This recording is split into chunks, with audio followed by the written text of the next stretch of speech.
Today, we're talking about a crucial element of storytelling that can make or break your reader's experience: setting. Specifically, we're diving into the power of place, the physical environment where your story unfolds. Think about it. When you remember a really great book or movie, chances are one of the first things that pops into your head is where it took place. Maybe it's the hustle and bustle of New York City, or the eerie fog-shrouded moors of England, or the vast, epic expanse of space. Those vivid, tangible environments stick with us long after the final page or credits roll. But crafting a memorable, immersive setting is about so much more than just picking a cool location. In this video, we're going to explore exactly why place matters so much in storytelling, and I'll give you some concrete tips and techniques for evoking a rich sense of place in your own writing. By the end, you'll have a whole new appreciation for the role of setting and the tools to transport your readers into the world of your story. Sound good? Let's jump in. Think about some of the most iconic settings in fiction. Hogwarts Castle, with its moving staircases and enchanted portraits. The desert planet Arrakis, with its giant sandworms and precious spice. Or the cozy hobbit hole of Bag End, nestled in the green hills of the Shire. These places feel so real, so tangible, that we can almost smell the musty magic of Hogwarts' library. Feel the grit of sand on Arrakis. Hear the crackle of the hearth fire in Bag End. That's the power of a richly imagined setting. It doesn't just give your story a backdrop, it makes it feel like a real place that exists beyond the edges of the page. And when your reader feels truly immersed in your story world, that's when the magic happens. They're not just observing the story anymore, they're living it, breathing it, getting lost in it. But here's the really cool part. A great setting doesn't just sit there and look pretty.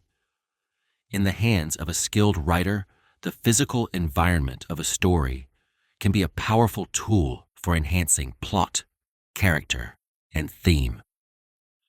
The place becomes almost like another character in the story, shaping the events and people who inhabit it. Imagine a story about a character who's struggling with grief after losing a loved one. Now set that story in two different places: a vibrant, sunny beach town and a gloomy, decaying, old mansion. The physical setting is going to have a huge impact on how that character's emotional journey unfolds, right? In the beach town, maybe the bright colors and lively atmosphere gradually coax the character back to joy, symbolizing their healing process. In the crumbling mansion, the oppressive shadows and creepy corners might mirror the character's inner demons, forcing them to confront their pain in the spooky hallways. Same basic plot and character arc, but the setting changes everything about how we experience that story. The place itself becomes a metaphor, a source of challenges and revelations, a mirror held up to the characters' inner lives. So when you're dreaming up the world of your story, don't just think about what would be a cool or pretty location. Think about how that environment can deepen the ideas and emotions at the heart of your tale.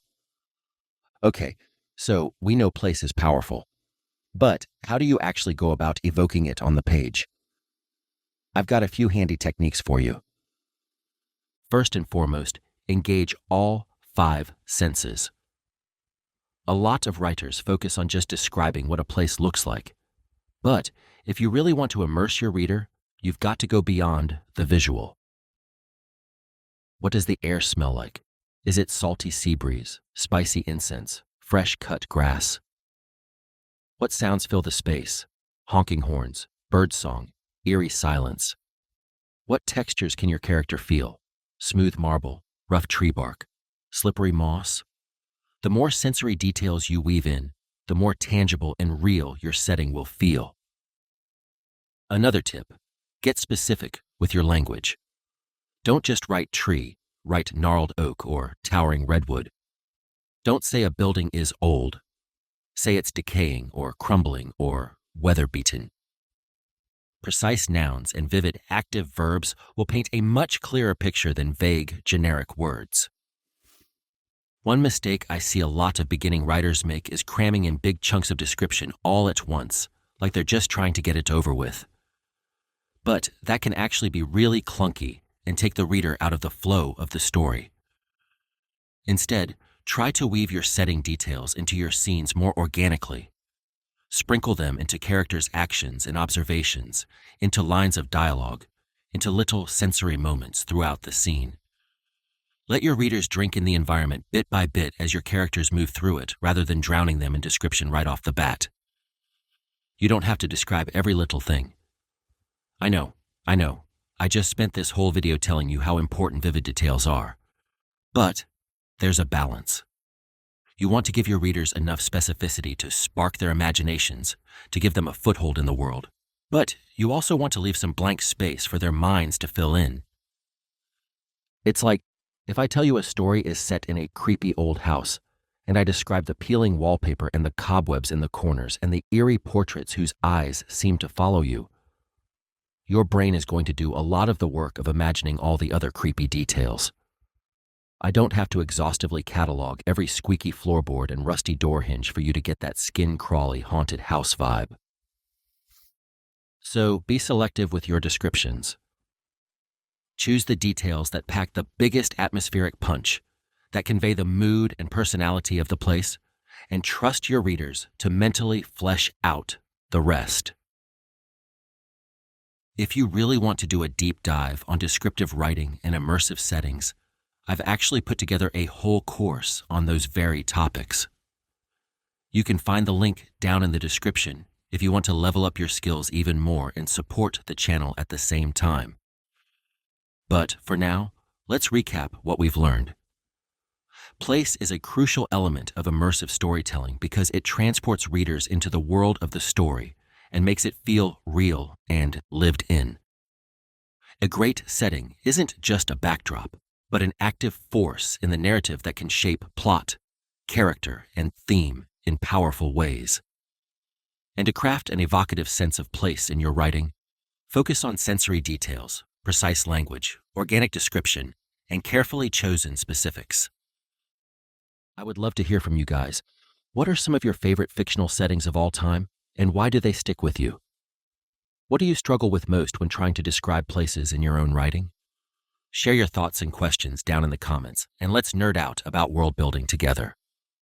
And if you dug this video, do me a favor and give it a thumbs up and share it with your fellow word nerds. Helping writers tell better stories is what this channel is all about, and I'm so glad to have you here as part of this awesome community. All right, my friends, it's time to go out there and build some story worlds so rich and immersive, your readers will never want to leave.